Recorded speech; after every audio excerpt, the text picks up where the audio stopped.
Distinguished media colleagues and partners, today's discussion on the impact of negotiated democracy is about more than politics. It is about responsibility. As media professionals in Wajir County, you are not observers, you are guardians of truth and accountability. We have resolved that the media must report with courage, fairness, and integrity. Where negotiated democracy promotes unity, we will highlight. Where it limits representation, we will question it responsibly. We have also agreed that civic education is essential. Our people deserve clear, accurate information to understand how political decisions affect their lives. An informed public is a strong public. Inclusivity remains non-negotiable. Women, youth, and marginalized groups must not be excluded from leadership spaces or political processes. On behalf of the journalists present and the Media Citizens Front organization, I sincerely extend our heartfelt appreciation to the Pastoralist Rights and Advocacy Network, PARANET, for convening this timely and transformative training. This engagement has strengthened our collective resolve to champion credible, inclusive, and transparent electoral processes. It empowers us as media practitioners to uphold democratic principles, amplify marginalized voices, and actively discourage the entrenched practice of negotiated democracy that undermines free and fair elections. We remain committed to playing our watchdog role with integrity, professionalism, and courage in safeguarding the democratic will of the public. My name is Risuddin Haji, and a journalist. And today we had a training organized by PARANET and Media Citizens Front, where matters negotiated democracy was discussed and the legitimacy of negotiated democracy. There was a heated debate among the journalists on the legitimacy of negotiated democracy, and where most of the journalists have termed it as a curse. But it's also important to understand that is it the process that is an issue, or is it negotiated democracy? And that's where I feel we journalists have dropped the ball, and by reporting only on what's happening and not how the process has happened. And there's also another challenge that has come forward, and that is journalists not being allowed to cover such events, and that community elders affiliate journalists to a certain clan or a certain politician.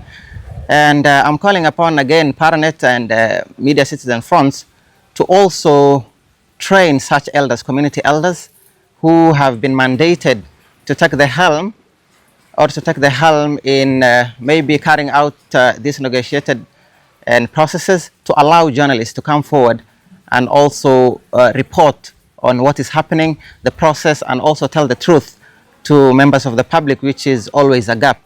I want to also thank PARANET and Media Citizen Front for coming forward to organize such an important training session for journalists. My name is Abdullahi Jama. I am one of the local journalists who are here today, trained by PARANET in partnership with the Media Citizens Front. And we have had a conversation, a very important conversation about negotiated democracy. As we know, in our county or in our region, we have problem of leadership. Leadership often is, it depends on negotiated democracy, which affects how, governance and administration is done in our county. So it was a very fruitful conversation. We have had discussions about our role as journalists.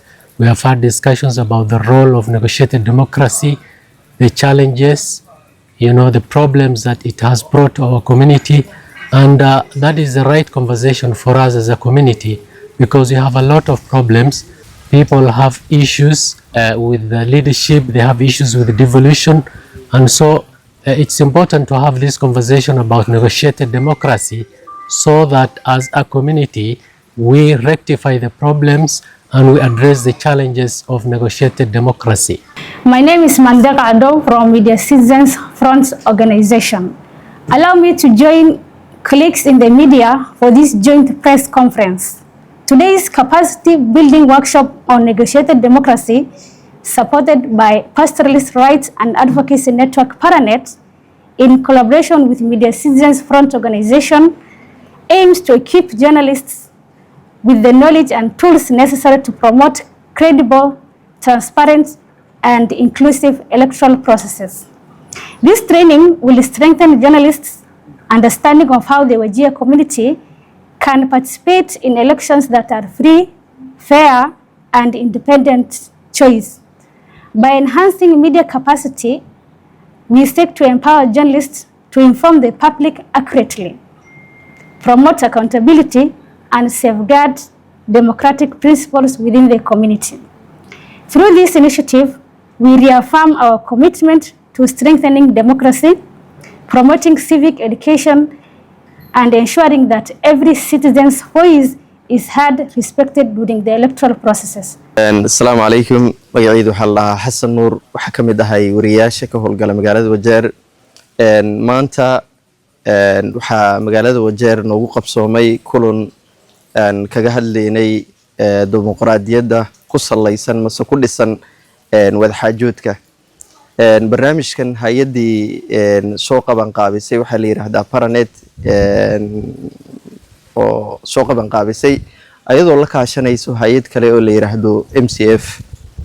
marka saakay arrimahan aan ka hadlaynay negotiated democracy-ga masaba dimuqraadiyadda ku salaysan wadaxaajoodka waxyaabo fara badan iyo maaragtay ka saacideynay mustaqbalka dambe arrimaha Wajeer waayo arrimaha maanta magaalada ka jiro waxa door fiican ka ciyaari karo qofka wariyaha ah in maaragtay barnaamijyadan oo kulooto qof walba meelaha uu ka howlgalo dadka ka howlgalo idaacadaha dadka ka howlgalo telefishinada dadka maaragtay social media isticmaalo in bulshada ay ka wacyigeliyaan arrimahan maanta jira negotiated democracy-ga iyo dhibaatada ay bulshada ku leeyihiin. بالمثل dhibaatada ay ku lahaan karto arrimaha negotiated democracy-ga bulshada waxa waayo in maaragtay marmarka qaarkood qofka shakhsiga ah cidii masareerkii uu ka dhashay ay isku soo afgartaan wada afgarasho ahaan la isku soo afgarta in cidii halkoo qof ay soo qaado qofkaasna shakhsiyan ay u aragtid inuu ahayn qof u qalmo jagadan maanta inuu qabto waxaana ku qasbanaani qofka inaad soo dhistid muddada uu xilka haayana xilkiisa iyo maamul xumada uu keeni doono adiga naftarkaada ay saameyn kugu yeelan doonto. marka waxa la fiirinayaa qaab sidee maaragtay bulshada arrimaha negotiated democracy lagu wacyigelin karaa oo qof walba fikrad uu xur u yahay qof uu isaga maaragtay uu fiiriyay uu leeyahay qofkana u wanaagsanaan lahaa bulshada magaalada maanta sidee lagu doortaa oo laga baxaa nidaamkan dadka la isu soo xulaayo odayaal inay meel fariistaan qofku ay dadka u soo bixinayaan dadkana lagu daqrinayo in maaragtay wadada ay raacaan oo qofkan la soo doorto.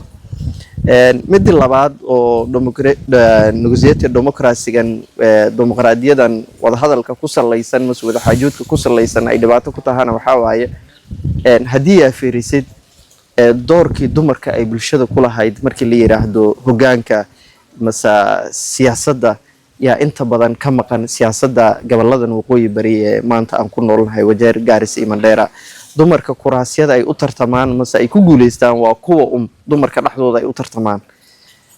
waxaan u malaynayaa laga soo bilaabo 1963 markii ugu horeysay yaa doorashada la soo dhaafay qof dumar ah ismaamulkan Wajeer aan ku noolnahay maanta ay ku guuleysatay in ay maaragtay ku soo baxdo kursi dumar iyo rag ay ku tartamayaan. laba gabdhood oo waxaan jecelahay matalo wakiilada matalo degmooyinka 30 degmo ee magaalada Wajeer ay ka kooban tahay laba gabdhood ayaa ku soo baxay waa markii koobaad. marka arrimahan waxaana qabaa shakhsiyan hadii arrimahan negotiated democracy-ga xal laga gaari lahaa gabdho fara badan oo isoo bixiyo xitaa kuraasyadan waaweyn sida gabanaha senatorka kuraasyada oo kale u tartamo iyo MP-yada waa la arki lahaa. laakiin waxaan isleeyahay markii loo geed fariisto arinta oo odayaal ay u fariistaan oo la goorfeeyo ayadana waxaan leeyahay dumarkii kali xitaa maaha xitaa dhalinyaradii doorkii ay ku lahaayeen leadership-ka maanta ayaa meesha ka baxayso.